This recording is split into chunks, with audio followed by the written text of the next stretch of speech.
Hey all, welcome to Parker's Reefs. On today's episode, I'm going to share my presentation from Fragarama on the things I wish I knew before getting into reefing.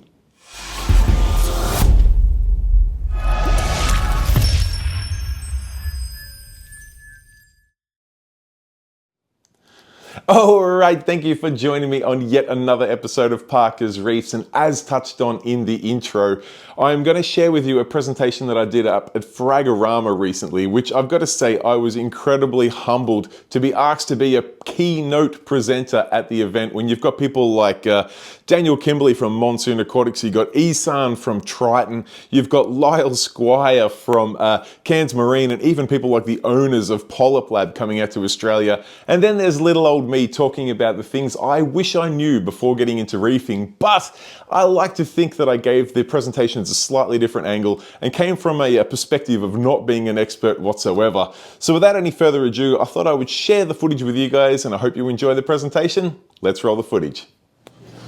All right, everyone that's joining, feel free to come right in. You don't have to hang out the back. I've got a pretty loud voice, but don't be shy, come on in. You have to hold it really close. I will? Okay. All right, firstly, welcome everyone. I hope you're all having a fantastic Fragarama. This event, I know it's only the second year, but you would think it's the 20th year. They just get better and better. It's ridiculously good. So well done to the committee for making this happen. And secondly, I'm a little bit humbled by the fact that I get to stand up here and present to you guys, because I've seen a bunch of presentations today from people that have innovated ICP testing in the marine hobby. I've seen things about coral spawning. We're about to see information from Lyle Squire, like the OG of reefing in Australia, and then there's me. I'm standing up here, and if you want, you can go to the next slide. And funnily enough, I'm one of you guys. I'm just a reefer. And today I want to present to you the things that I've learnt, or the things that I wish I knew before starting reefing, because just like you guys, I'm nothing special. I'm a reefer. I just happen to share my journey on YouTube. And I guess one thing I have done is I've managed to have a couple of decent tanks in my time, and I've shared that. This is my previous tank there now, and the one before was my current tank. And I guess through some mistakes I've made and putting yourself out in the public space, making those mistakes, you really get reminded when you make mistakes. And there's a few things that I would probably do a little bit differently if I was starting reefing today, or at least a couple of mindsets that I would do a little bit differently. So I thought I'd share those with you today, and I'll hopefully make up a little bit of time so that Lyle can start right on cue. Now, tip number one, and I tell this to everyone that I ever meet that says they're about to start a reef tank, and I always say, great, what is it you want to achieve? Show me a picture of what your tank to look like when you're 5 years, 10 years down the track. What do you want it to look like when you consider that you've succeeded in reef keeping? And 95% of the time, I think people give me a pretty blank look, and they're like, oh, look, I'm not sure, I'm just starting out. I'll go fish only, maybe I'll add corals down the track. I'm not sure what kind of fish I want. And it's a little bit of a rude awakening when I say, no, stop. Don't buy a tank, don't put water in it, don't do any of that till you work out exactly what it is you want to achieve. Because if you know what you're wanting to achieve, we can reverse engineer it. We know what kind of size tank we need. We know what kind of equipment we want. We know what kind of fish will not work with the dream fish that we want. What kind of corals are going to work together. It just takes a lot of the guesswork out. And it is a little bit of, well, quite literally a backwards thought for most people to start at the end and then work backwards. But it is something that so many of us don't do. And I tell you what, so many of us throw so much money away by replacing equipment or having losses with fish or corals that if we knew where we were going to end up, we would never have bought those or put those into our tank or taken that method to begin with. So even if you have been in the hobby for 40 years and you're about to start your 60th tank or whatever it is, take a moment, pause, think what it is you want to achieve at the end of that tank, and then work backwards. Best bit of advice I can give you. It's all downhill from here. All right, number two. This one should be very much common sense, but you're all here, you're all reefing enthusiasts, maybe is the adjective I'll use. We're not realistic. We all want to have those Instagram, those YouTube, those TikTok. We want those tanks. And sometimes we go about that with unrealistic expectations of how much time we're actually going to put into that tank, how much budget's a very big one, what our expectations of how close we're going to get to that goal, and probably the biggest one is how quickly, and this hobby is pretty well male dominated. It's probably 80, 85% males, and us guys are terrible at this. Our egos to think we can do anything. If I put my mind to it, I can do this. Sometimes you just have to be realistic. This is a really difficult hobby. Just bite off chunks that you can learn. It's a huge learning curve. Mate, let's just walk before we run. So if you're about to start your first tank and you want to go to a 5,000 litre custom build with your own spec diode and the LED, and you're going to build your own skimmer, it's probably going to be a pretty steep learning curve. Maybe start with an off-the-shelf tank, get literally your feet wet, learn how to test your water, learn how to see whether coral's doing well or not, and go from there. So I'm not saying dampen your dreams, but just try to be a little realistic. Now this slide is a little quick montage that comes out of another presentation I did, which went into a lot more depth. But essentially, just to be super nerdy, there's a graph here that plots out budget and time you can spend on a tank. Now, if you don't have a lot of budget and you don't have a lot of time, don't go for like a mixed reef monster or a high-end, really difficult SBS reef. Maybe look towards the fish-only end of things, or maybe even a soft coral system. It's going to give you a lot more chance of success. That being said, if you've got not a huge budget, but you've got a little bit more time, maybe you could work out into some LPS. It's going to be a little bit more forgiving on you. If you don't have the money to spend on the craziest high-end equipment, but you do have the time to spend, time will often replace money. Not always, but often. If you're willing to spend a bit more time on the tank, you can achieve these sort of results. Conversely, if you don't have a lot of time, but you do have a bit more money, you can get the same result. And then ultimately, what we all want to achieve, and it comes back to that ego thing I was talking about before, we want the big, crazy, high-end tanks that we see on Insta and YouTube and things like that. The sad reality of it is they take time and money. And they're going to take lots of both. There's not a lot around that. Don't get me wrong, it's super rewarding. I wouldn't change it, but it takes time and money. There's no way around it. Now that being said, and this catches me out because I'm kind of going back on exactly what I said. If there are gaps in that and you think that you're up in that quadrant up there that I said takes time and money, and you're like, I have time, but I don't have money, or I have money, I don't have time. Now's the time before you get that tank wet to identify those gaps. Work out where your expectations and the realistic nature of what you're trying to achieve do not align. And that's when we can have a look at identifying those gaps and mitigating those gaps. If we jump onto the next slide, we'll get a friendly, familiar face. There are ways you can have a look at addressing gaps. And funnily enough, I think most people lean towards automation. They're like, I'm going to buy some whiz-bang auto tester. It's going to test my water. It's going to connect to my doser. It's going to dose this. I'm going to go the full Triton method. Don't have to do water changes. It's going to be tickety-boo. Everything's great. Yeah, the reality of it is you can throw $1 million at a reef tank if you want, but if you don't know anything about it, you're not willing to put the time in, it's not going to end up great.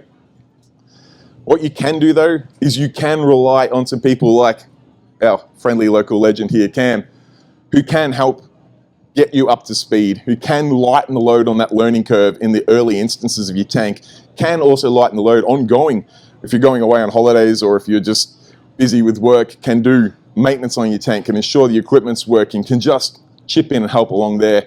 But also, if we go from Cam, not that I've got a slide for Arnia, but if we did, you can go to your local fish shop and you can really leverage the knowledge they have.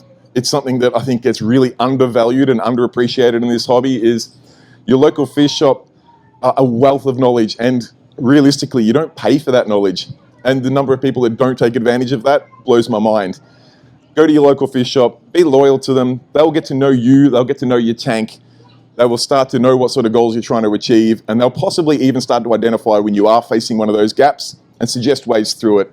Utilize your local fish shop, take advantage of them, and if they're $2 dearer on something than it's on the website, pay the $2. It's the best money you'll ever spend, I promise. All right, now this next one is controversial as someone who does spend a little bit of time on YouTube. There are a million ways to be successful with a reef tank or with a fish tank or just with a marine tank in general.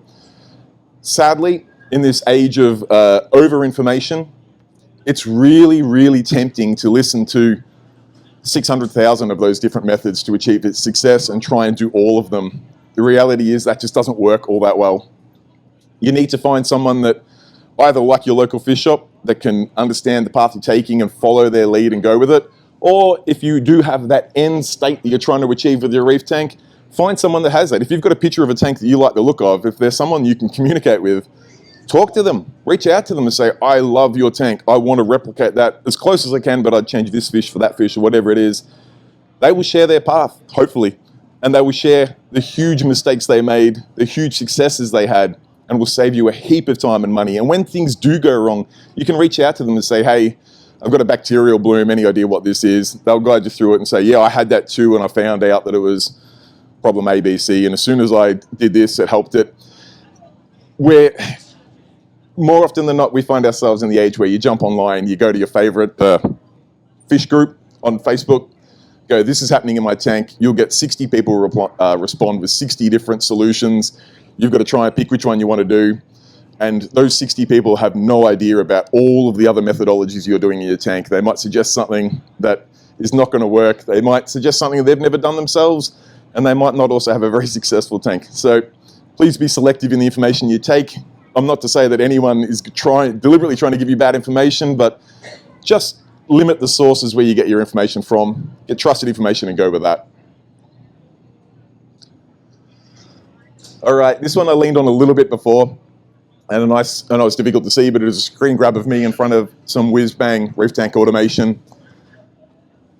When you're new to the hobby and you see all of these wonderful influencers on YouTube showcasing the latest high-tech bit of automated equipment that's going to revolutionize your reef keeping, it's going to do everything for you, you're going to have a wonderful time. That may be the case, but I would also never, ever recommend that to someone starting new in the hobby. Never, ever automate something that you do not completely understand the process of manually doing it yourself. Because I can tell you now, every single automation out there will face a problem at some point in time.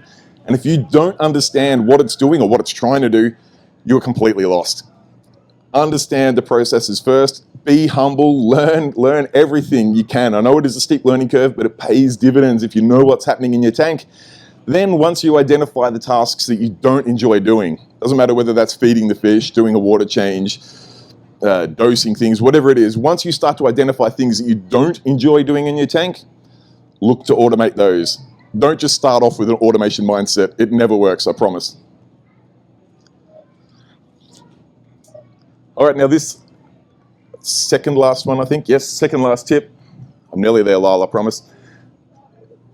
Is one that's very dear to my heart, and that is to give back more than you take. This hobby, I think over the last 20 years has really changed a lot in its mentality, and it's probably come down to some of the cost of living crisis and things like that. Everyone's trying to supplement their reefing costs and make things as affordable as they can, but I personally have learnt the more you give out, you get back in spades. And it still blows my mind that everyone here might not be in a situation where they have reefing buddies that will just give them frags. This used to be something that was just done everywhere before. Now we've got online shops, or you might sell them through your local fish shop, or whatever that is, and that's fine. Absolutely do that as well. Don't get me wrong. You got to supplement the income and make your hobby as affordable as you can, but there is nothing better than having some reefing buddies that you can go, hey, I did some cuttings. I noticed you didn't have these 6 corals. Have a frag, see how they go, because more often than not in this hobby, things go wrong and your mother colony might die, and your buddy's had a frag from 3 years ago. He's now got a mother colony. He cuts a frag, gives it back to you. It goes back and forth. It's incredible. Please be mindful when you're working with your reefing buddies, and try to give out as much as you can. And lastly, tip number 7, and you've all passed this one by being here at this event here, is to socialize. It's super interesting to me that this hobby can be incredibly isolating. It's something you do typically in your home. It might be in your office, and you might not have local people near you that are reefers. You might not even have a local fish shop that's near you. Your local fish shop might be an 8-hour drive, and you get things mail ordered to you. Socialize. Find people that are of the similar mindset to you, or even if they're not similar mindset, you might learn something from a different angle. Get to know people in your area that are reefing. Get to know people that are not in your area reefing. Get to know your local fish shop. Get to know the supply chains. Get to know people like Cairns Marine. Get to know Monsoon. Get to understand where things are coming from. Get to understand the knowledge that is out there. Leverage it. I promise you, it is worth its weight in gold. And I've managed to make up as much time as I can. Any questions out there? Thank you, everyone. I appreciate you taking the time, and I hope that you all get the opportunity to make some reefing friends, and you get to take the advantage of listening to some experts like Lyle that's about to come up and tell us about some incredible things happening in our hobby. So thanks again, and yeah. Thank you, Sam. Thank you.